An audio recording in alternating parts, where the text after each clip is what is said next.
नमस्कार विद्यार्थी मित्रांनो, डायरेक्शन अकॅडमीच्या ऑनलाईन प्लॅटफॉर्मवर सर्वांचं स्वागत आहे. सध्या हायकोर्टाची एक्झाम सुरू आहे आणि त्यामधला शिपाईचा हा पेपर आहे आणि सिरीज आहे डी.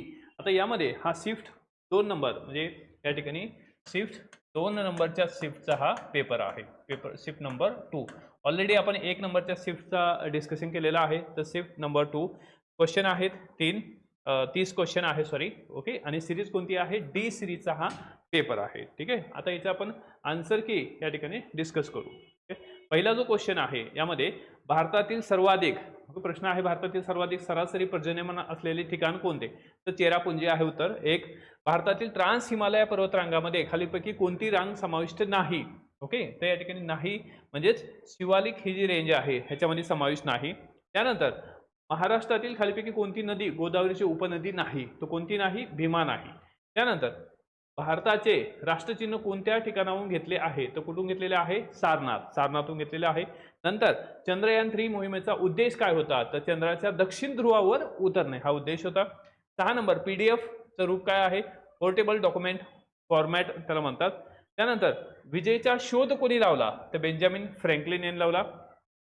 वनस्पतीमध्ये अन्न तयार करण्यासाठी आवश्यक नसलेला घटक कोणता आहे? ऑक्सिजन आहे. ठीक आहे. कारण तो ऑक्सिजन फेकला जातो. ठीक आहे. खालीपैकी कोणता ग्रह स्वतःच्या अक्षावर सर्वाधिक झुकलेला आहे? तो कोणता आहे? युरेनस आहे. 9चं 3. त्यानंतर लाईट इयर हे कशाचे मोजमाप आहे? अंतर. त्यानंतर वर्तुळाचा व्यास 14 सेंटीमीटर असले त्याची त्रिज्या किती आहे? 7 सेंटीमीटर आहे. नंतर त्रिकोणाच्या अंतर्गत कोणाची बेरीज किती अंशाची असते? या ठिकाणी 180 अंश. भारतीय राज्यघटनेतील नागरिकत्व विषय तरतूद कोणत्या भागात आहे? भाग 2 मध्ये आहे. पंचायत राज व्यवस्थेतील त्रिस्तरीय रचना खालीपैकी कोणता स्तर समाविष्ट आहे? या ठिकाणी समाविष्ट नाही म्हटलेलं आहे. तर कोणतं? नगर परिषद याच्यामध्ये समाविष्ट नाही. समाज स्वास्थ्य हे साप्ताहिक कोणाचं आहे? गोपाळ गणेश आगरकर यांचं आहे. त्यानंतर एका संख्येच्या 20% म्हणजे 60 असल्यास ती संख्या किती आहे? 300 आहे. 17 सन तर काय आहे? उत्तर DBU 1. नंतर एका रांगेत 12 मुले उभे आहेत. राम डावीकडून 5वा आहे तर उजवीकडून तो कितवा असेल? तर 8वा नंबर असेल. त्यानंतर 19 नंबर एका व्यक्तीने पूर्व दिशेकडे तोंड करून 8 पावले चालली. नंतर तो डावीकडे वळून 6 पावले चालली.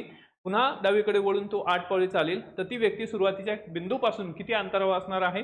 6 किलोमीटर अंतरावर असणार आहे. ठीक आहे. त्यानंतर श्याम म्हणतो गीता ही माझ्या वडिलांच्या मुलीची मुलगी आहे. तर गीता ही श्यामची कोण आहे? भाची आहे. त्यानंतर 21 मी काम केले या वाक्याचा काळ कोणता आहे? भूतकाळ आहे. नंतर 22 लोकहितवादी हे टोपण नाव कोणाचं आहे? गोपाळ हरी देशमुख यांचं आहे. ठीक आहे. नंतर दुरित हा या शब्दाचा समानार्थी शब्द कोणता आहे? पाप. आणि 24 नंबर माझे विद्यापीठ हा कोणाचा कविता संग्रह आहे? तर नारायण सुर्वे यांचा कविता संग्रह आहे. नंतर हर्षचरित्र हा ग्रंथ कोणी लिहिलेला आहे? बाणभट्ट यांनी लिहिलेला आहे. नंतर आंतरराष्ट्रीय क्रिकेट परिषद चे मुख्यालय कुठे आहे? दुबई येथे आहे. 2024चा ज्ञानपीठ पुरस्कार कोणाला जाहीर झाला? तर दामोदर मोजे यांना जाहीर झाला. आंतरराष्ट्रीय न्यायालय कुठे आहे? हेग इथे आहे.